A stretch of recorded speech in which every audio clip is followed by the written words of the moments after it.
And welcome to part 4 of the Conveyor Quick Tours. In this video, I'm going to take you through how to activate your connections, or in other words, how to tell Conveyor when to move your data from the source to the target using a connection.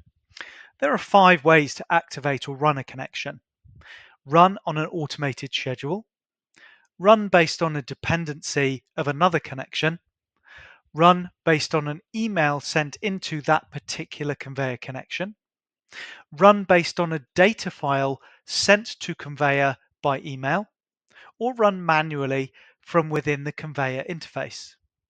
Now, there are other ways to run a connection, such as webhooks to give you real-time data flow, or even using custom script, but as they're a little bit more technical, we'll cover those in a separate video. So in our main screen, we navigate to our connection tile. The activation settings can be accessed either by clicking the play button or selecting activation from the 3 dots menu. But before we do that, there's a few activation options to explore in the settings menu. We can decide if we want to allow control of this connection via email. This means a person with access to an email address added to this list of permitted email addresses can trigger the connection by sending an email into the particular email address unique to this connector. And I'm just highlighting that for you here. You will need to share this email address with anyone you want to use this feature and also add their email to the permitted email list.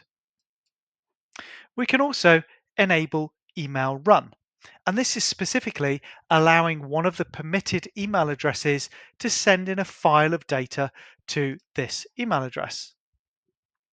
Note that the permitted emails for email control and email run are different. For someone to be able to use both features, their email address will need to be added to both permitted email lists. Now, within email run, you can toggle a setting to return the results back to that email. If you do that, Conveyor will return the success and failure results to the email that triggered the connection. Note that the email control and run settings will first need to be made available for the account by an admin in the administration area. In this screen here, along with the email run and control, you can add any activation blockers relevant for this connection. Activation blockers are created by your admin and are covered in the administration video. Note that you can update these settings on any connector at any time.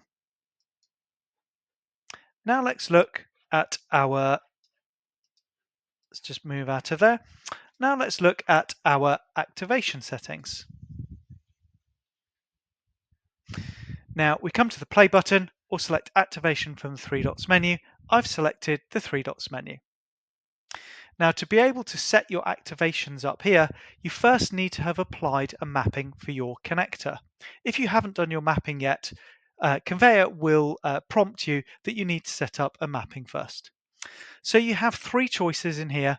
You can run it individually now, create a schedule, or create a dependency. Let's start with a dependency. So we click create dependency here, and then you select the connection that this connection is dependent on. So you select the folder here and the connection, and then choose under what condition you want to trigger this connection. And the choices here are really useful if you're stacking connections working across multiple systems and datasets. If a delay is needed from when one connection finishes and the next dependent one starts, you can add a delay in here as well.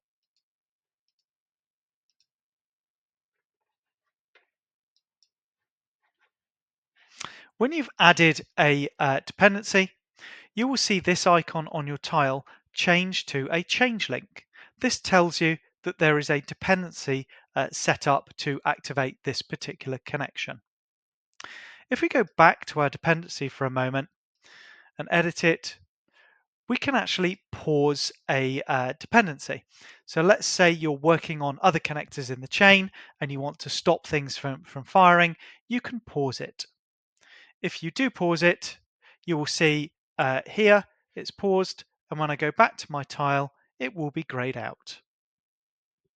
Let's take a look at scheduling now. So you can't have a schedule and a dependency running at the same time. So let's just remove this dependency first by deleting it.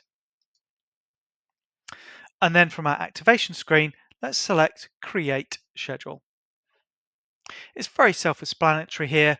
We simply set up our frequency, time, the time zone, which shows that we support the needs of global users and global business needs. I want this to run on weekdays only.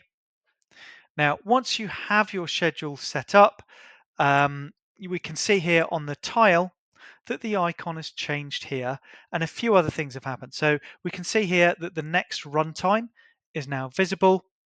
And once this is run, you will also see the previous runtime on here too. Now, the final part, if we go back to our activation, is at any time you can click the activation icon from the three dots menu and you can run this connection manually. Now, for a manual run, you can choose to run between the source and target just by clicking run, or alternatively, you can use a data file that's compatible with the mapping in this connector.